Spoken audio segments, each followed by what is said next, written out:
क्यों और कैसे डूबी थी द्वारिका? द्वारका की डूबने की कहानी हिंदू धर्म के ग्रंथों और पुराणों में उल्लेखित है।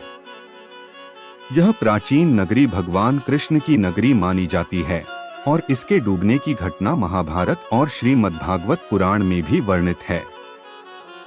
द्वारका का डूबना न केवल धार्मिक और ऐतिहासिक महत्व रखता है, बल्कि इसने विज्ञान और पुरातत्व के क्षेत्र में भी ध्यान आकर्षित किया है। भगवान कृष्ण ने मथुरा को छोड़ने के बाद द्वारका नगरी की स्थापना की। यह नगरी गुजरात के सौराष्ट्र क्षेत्र में समुद्र के किनारे स्थित थी।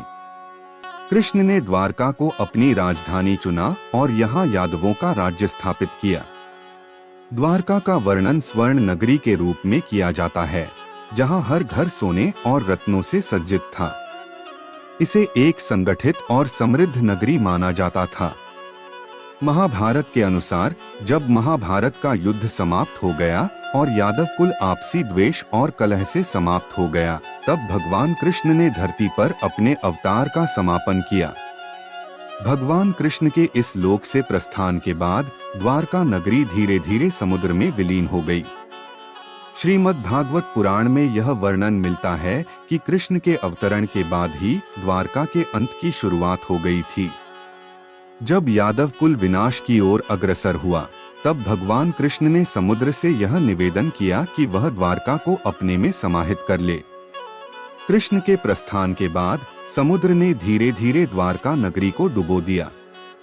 पुराणों के अनुसार द्वारका के डूबने का मुख्य कारण प्राकृतिक आपदा था। समुद्र का स्तर धीरे धीरे बढ़ता गया और द्वारका को अपने आगोश में ले लिया। यह एक जल प्रलय के समान घटना थी, जिसमें द्वारका नगरी समुद्र में समाहित हो गई।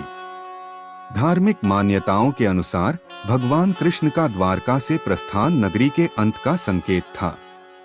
जब भगवान कृष्ण ने इस संसार से अपना शरीर त्याग दिया, तब द्वारका का अस्तित्व भी समाप्त हो गया। यह भगवान कृष्ण के अवतार की समाप्ति का प्रतीक था, जो द्वारका के डूबने की घटना से जुड़ा हुआ है। महाभारत युद्ध के बाद यादवों में आपसी कलह और संघर्ष ने उनके विनाश को निमंत्रित किया। यादव कुल के आपसी संघर्ष और उनके विनाश के बाद द्वारका नगरी में शांति और स्थिरता नहीं रही, जिससे उसके अंत की प्रक्रिया तेज हो गई। द्वारका के डूबने की घटना का धार्मिक महत्व तो है ही, लेकिन विज्ञान और पुरातत्व के क्षेत्र में भी इसके प्रमाण मिलते हैं। 1980 के दशक में भारतीय पुरातत्व विभाग और समुद्री पुरातत्व विशेषज्ञों ने द्वारका के पास समुद्र के भीतर पुरानी इमारतों, दीवारों और सभ्यता के अवशेषों को खोजा।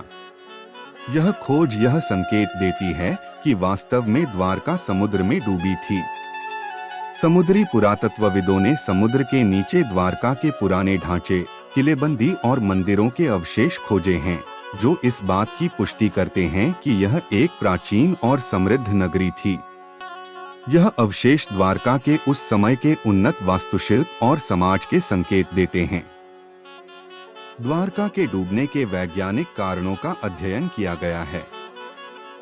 भूगर्भ शास्त्र और जल विज्ञान के अध्ययन से पता चलता है कि प्राचीन समय में समुद्र का स्तर धीरे धीरे बढ़ता गया, जिससे तटीय क्षेत्रों में बाढ़ की स्थिति बनी और द्वारका जैसे नगर समुद्र के भीतर समाहित हो गए। कुछ वैज्ञानिक मानते हैं कि द्वारका क्षेत्र में भूगर्भीय हलचल या भूकंप जैसी घटनाएं भी हो सकती हैं, जिसने समुद्र के स्तर को बढ़ाने में योगदान दिया और इस कारण द्वारका समुद्र में समाहित हो गई। द्वारका का डूबना एक महत्वपूर्ण घटना है, जिसमें धार्मिक, पुरातात्विक और वैज्ञानिक दृष्टिकोण से गहन अध्ययन किया गया है। धार्मिक मान्यताओं के अनुसार यह भगवान कृष्ण के अवतार की समाप्ति और यादव कुल के विनाश का परिणाम था, जबकि वैज्ञानिक दृष्टिकोण से इसे प्राकृतिक आपदा और समुद्र के स्तर में वृद्धि के कारण माना जाता है।